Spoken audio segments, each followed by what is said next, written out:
प्रेम से बोलिए जय माता दी। भक्तों, आषाढ़ गुप्त नवरात्रि के इस पावन प्रथम दिवस में आप सभी का स्वागत है।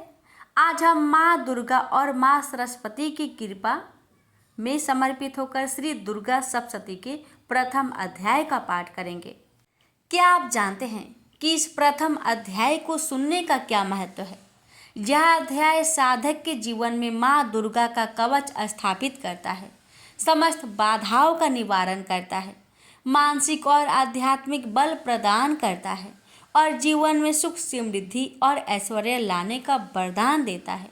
जो साधक श्रद्धा और विश्वास से इसे श्रवण करता है, माँ जगदम्बा उस पर अपनी विशेष कृपा बरसाती है और सभी कष्टों से उनकी रक्षा करती है। इसलिए आप सभी से अनुरोध है कि इस पवित्र पाठ में संपूर्ण भाव से जुड़े, बीच में ना छोड़े और माँ दुर्गा सप्तशती के नाम का यह अमृतमय पाठ संपूर्ण श्रद्धा से श्रवण करें। तो आइए माँ के चरणों में प्रणाम कर दुर्गा सप्तशती के प्रथम अध्याय का पुण्य फल प्राप्त करने के लिए सभी साधक साथ में चले। प्रेम से बोलिए जय माता दी। आज सुनिए श्री दुर्गा सप्तशती पाठ अध्याय 1। पहला अध्याय में भक्तों आप सुनेंगे मेधा ऋषि का राजा सूरत और समाधि को देवी की महिमा बताना। महर्षि मार्कंडेय बोले, सूर्य के पुत्र स्वार्णी की उत्पत्ति की कथा विस्तार पूर्वक कहता हूँ, सुनो। स्वार्णी महामाया की कृपा से जिस प्रकार मनवंतर के स्वामी हुए, उसका हाल भी सुनो। पहले सवा रोचिस नामक मनवंतर में चैत्र में उत्पन्न हुए सूरत नाम के एक राजा थे। सारी पृथ्वी पर उनका राज्य था। वह प्रजा को अपने पुत्र के समान मानते थे। तो भी कोला विधुवंशी नाम के क्षत्रिय उनके शत्रु बन गए। दुष्टों को दंड देने वाले राजा सूरत की उनके साथ लड़ाई हुई। कोला विधुवंशियों की संख्या में कम होने पर भी राजा सूरत युद्ध में उनसे हार गए। तब वह अपने नगर में आ गए। केवल अपने देश का राज्य ही उनके पास रह गया और वह उसी देश के राजा होकर राज्य करने लगे। किंतु उनके शत्रुओं ने उन पर वहां भी आक्रमण किया।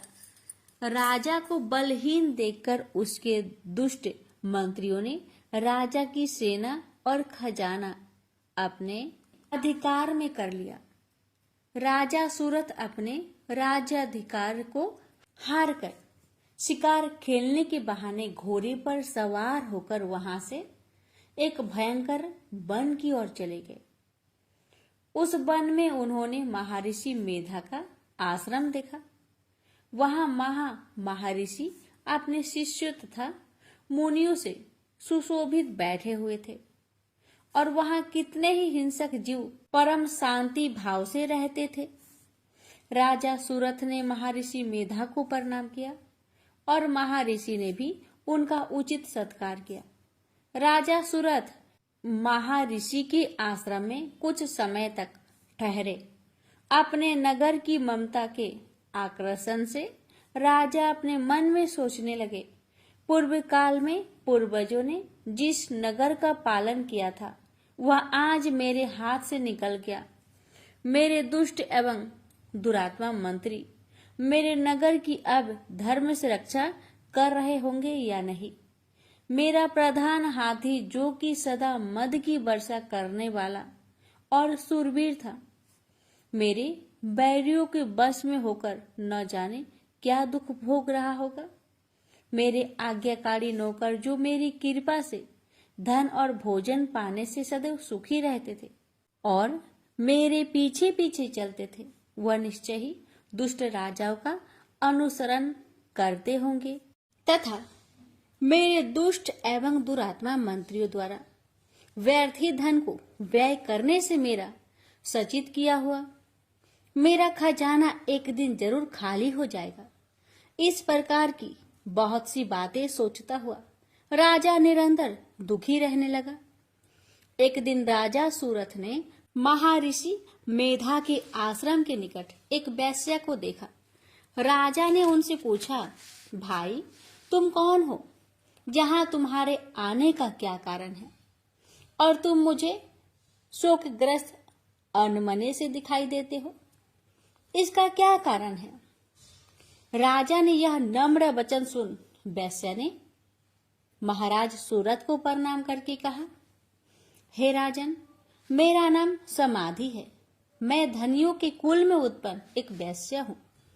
मेरे दुष्ट स्त्री पुत्र आदि ने लोभ से मेरा सब धन छीन लिया है और मुझे घर से निकाल दिया है। मैं इस तरह से दुखी होकर इस वन में चला आया हूँ और यहाँ रहता हुआ मैं इस बात को भी नहीं जानता कि अब घर में इस समय कुशल है या नहीं।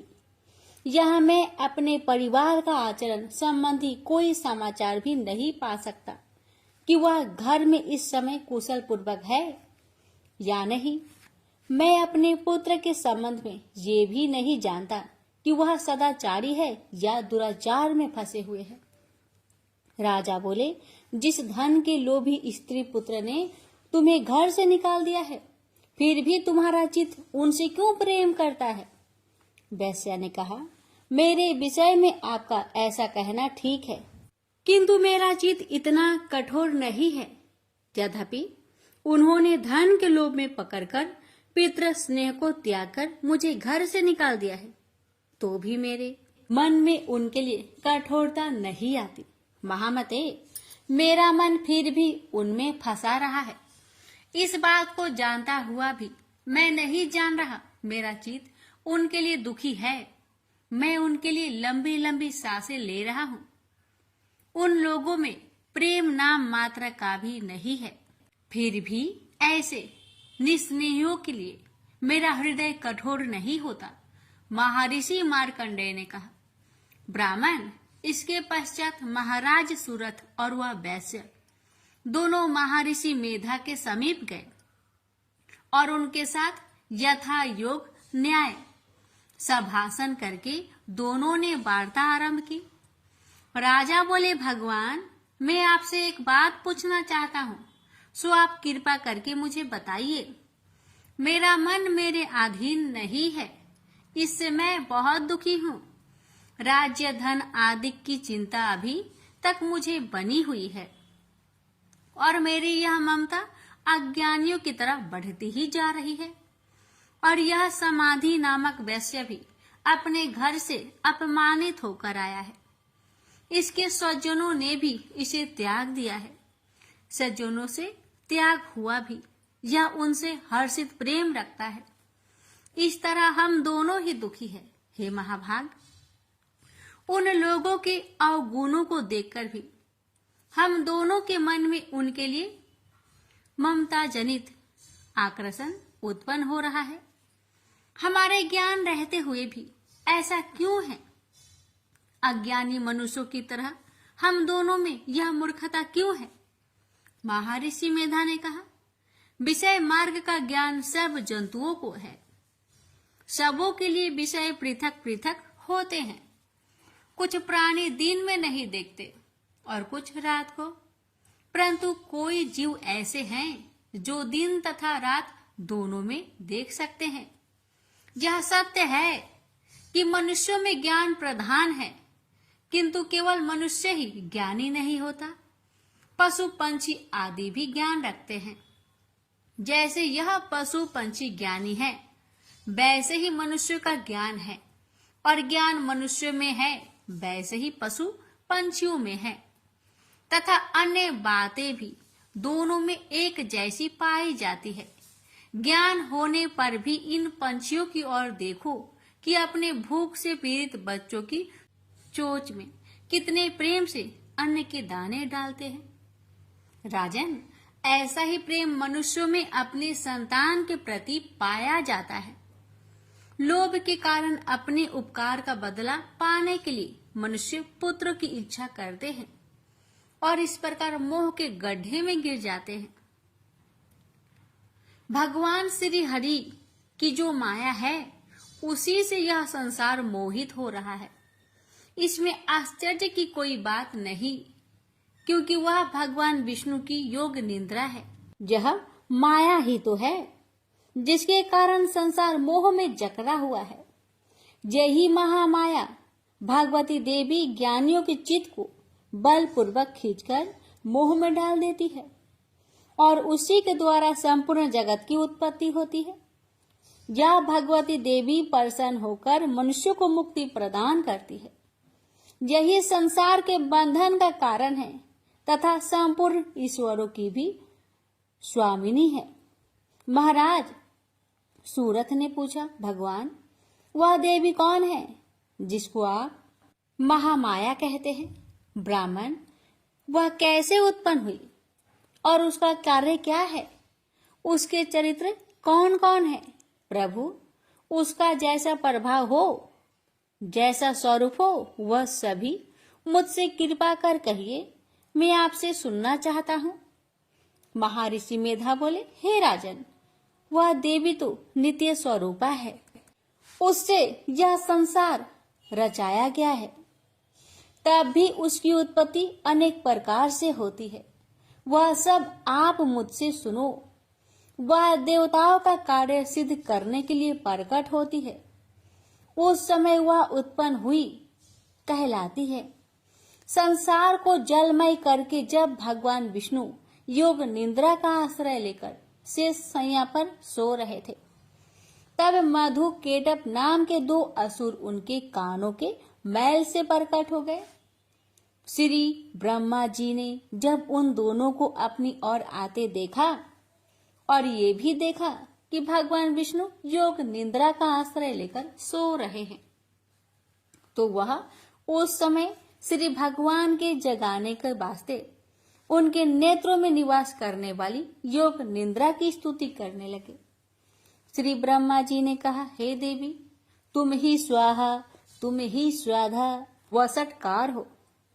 स्वर भी तुम्हारा ही स्वरूप है। तुम ही जीवन देने वाली सुधा हो। नित्य अक्षर प्रणव में आकर ओकार, मकार इन तीनों में मात्राओं के रूप में तुम ही स्थित हो। इनके अतिरिक्त जो बिंदु रूपा अर्ध मात्रा है, जिसका कि विशेष रूप से उच्चारण नहीं किया जाता है, हे देवी, वो भी तुम ही हो। हे देवी, संध्या, सावित्री तथा परम जननी तुम ही हो। तुम इस विश्व को धारण करने वाली हो।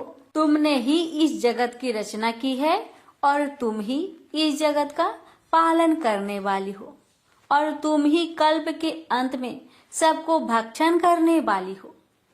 हे देवी, जगत की उत्पत्ति के समय तुम सृष्टि रूपा होती है, पालन काल में स्थित रूपा हो और कल्प के अंत में संहार रूप धारण कर लेती हो। तुम ही महाविद्या, महामाया, महामेधा, महारात्रि और मोहरात्रि हो। श्रीश्वरी और बोध स्वरूपा बुद्धि भी तुम ही हो। लज्जा, पुष्टि, तुष्टि, शांति और क्षमा भी तुम ही हो। तुम खड्ग धारिणी, शूल धारिणी, घोर रूपा तथा गदा, चक्र, शंख और धनुष को धारण करने वाली हो। बाण, भुसुंडी और परिध यह भी तुम्हारे ही अस्त्र है। तुम सौम्य और सौम्यतर हो। यही नहीं बल्कि जितनी भी सौम्य तथा सुंदर वस्तुएं इस संसार में है, उनसे सबसे बढ़कर सुंदर तुम हो। पर और अपर सबसे परे रहने वाली सुंदर तुम ही हो। हे सर्व स्वरूपे देवी, जो भी सत असत पदार्थ है और उनमें जो शक्ति है वह तुम ही हो। ऐसी अवस्था में भला तुम्हारी स्तुति कौन कर सकता है? इस संसार की सृष्टि, पालन और संहार करने वाले जो भगवान हैं, उनको भी जब तुमने निद्रा के वशीभूत कर दिया है, तो फिर तुम्हारी स्तुति कौन कर सकता है? मुझे भगवान विष्णु तथा भगवान शंकर को शरीर धारण कराने वाली तुम ही हो। तुम्हारी स्तुति करने की शक्ति किस में है? हे देवी, तुम तो अपने इन उदार प्रभाव के कारण ही प्रशंसनीय हो। मधु और केटव जो भयंकर असुर हैं, इन्हें तो मोह में डाल दो और श्री हरि भगवान विष्णु को भी जल्दी जगा दो और उनमें इनकी मार डालने की बुद्धि भी उत्पन्न कर दो। महर्षि मेधा बोले, हे राजन, जब श्री ब्रह्मा जी ने देवी से इस प्रकार स्तुति करके भगवान को जगाने तथा मधु और केटव को मारने के लिए कहा, तो वह भगवान श्री विष्णु जी के सामने खड़ी हो गई। उनके ऐसा करते ही भगवान श्री हरि तुरंत जाग उठे और दोनों असुरों को देखा, जो कि अत्यंत बलवान तथा पराक्रमी थे और मारे क्रोध के जिनके नेत्र लाल हो रहे थे और जो श्री ब्रह्मा जी का वध करने के लिए तैयार थे। इस पर उन दोनों दुरात्मा असुरों के साथ भगवान श्री हरि पूरे 5000 वर्ष तक लड़ते रहे। एक तो वह अत्यंत बलवान तथा पराक्रमी थे, दूसरे महामाया ने भी उन्हें मोह में डाल रखा था। अतः वह श्री भगवान से कहने लगे, हम दोनों तुम्हारी वीरता से अत्यंत प्रसन्न हैं, अतः तुम हमसे कोई वर मांगो। भगवान ने कहा, यदि तुम मुझ पर प्रसन्न हो तो आप मेरे हाथों से मर जाओ, बस इतना सा ही वर मैं तुमसे मांगता हूँ। यहाँ दूसरा वर से क्या प्रयोजन। महर्षि मेधा बोले, इस तरह से जब यह धोखे में आ गए और अपने चारों ओर जल ही जल देखा, तो भगवान श्री हरि से कहने लगे, जहाँ पर जल ना हो, सूखी जमीन हो, उसी जगह हमारा वध कीजिए। महर्षि मेधा कहते हैं, भगवान तथास्तु कहकर श्री हरि ने उन दोनों को अपनी जांघ पर लेटाकर उन दोनों के सिर काट डाले। इस तरह से यह देवी श्री ब्रह्मा जी की स्तुति करने पर प्रकट हुई थी। अब तुमसे उनके प्रभाव का वर्णन करता हूँ, सुनो। जय माता दी। प्यारे भक्तों, आज का पाठ जहाँ समाप्त होता है। हम अगले दिन यानी कल की वीडियो में इस कथा के दूसरे अध्याय की शुरुआत करेंगे। आप सभी भक्तों पर माता रानी की कृपा सदा सर्वदा बनी रहे। इसकी आगे की कथा कल के वीडियो में अवश्य सुनिएगा।